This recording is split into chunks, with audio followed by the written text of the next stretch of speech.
এই বছর 15 জানুয়ারি 2024 সারা দেশে মকর সংক্রান্তির উৎসব উদযাপিত হবে। এর জন্য ইতিমধ্যেই সারা দেশে ব্যাপক আড়ম্বরপূর্ণভাবে স্নানের প্রস্তুতি চলছে। একই সময়ে ছত্তিশগড়েও মকর সংক্রান্তির উৎসব জমজমাটভাবে পালিত হবে। সেখানে এই দিনে তিল, গুড়, খিচুড়ি খাওয়া এবং দান করার রীতি রয়েছে।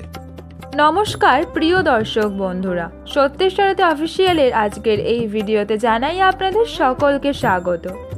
জেনে নিন পণ্ডিত বসন্ত শর্মার কাছ থেকে এদিন ভক্তদের কি করা উচিত।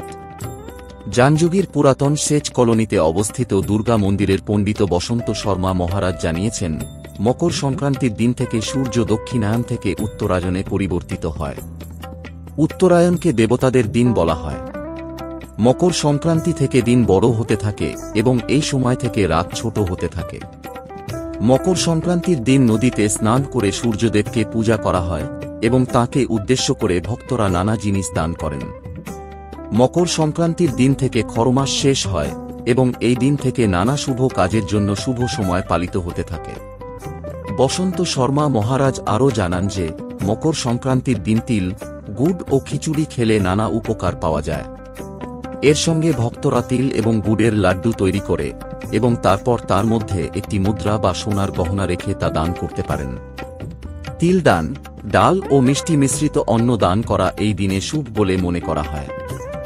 মকর সংক্রান্তিতে স্নানের নিয়ম পণ্ডিত বসন্ত শর্মা মহারাজ জানিয়েছেন যে এই দিন থেকেই ভক্তরা দান ও নানা তীর্থস্থানে যান এবং স্নান করেন। যারা কোনো পারিবারিক বা শারীরিক যে কোনো কারণে তীর্থস্থানে যেতে অক্ষম হন তারা মকর সংক্রান্তির দিনে কাছাকাছি নদী বা পুকুরে স্নান করতে পারেন।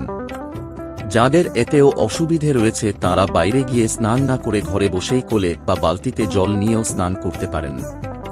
তবে এর জন্য কিছু নিয়ম পালন করতে হবে। স্নানের জলে তিল ও গঙ্গাজল যোগ করে হাত দিয়ে জল স্পর্শ করে তারপর 7 বার গঙ্গা গঙ্গা সত্য মোক্ষদায়িনী বলে সেই জলে স্নান করলে গঙ্গা স্নানের সমান পুণ্য পাওয়া যায়।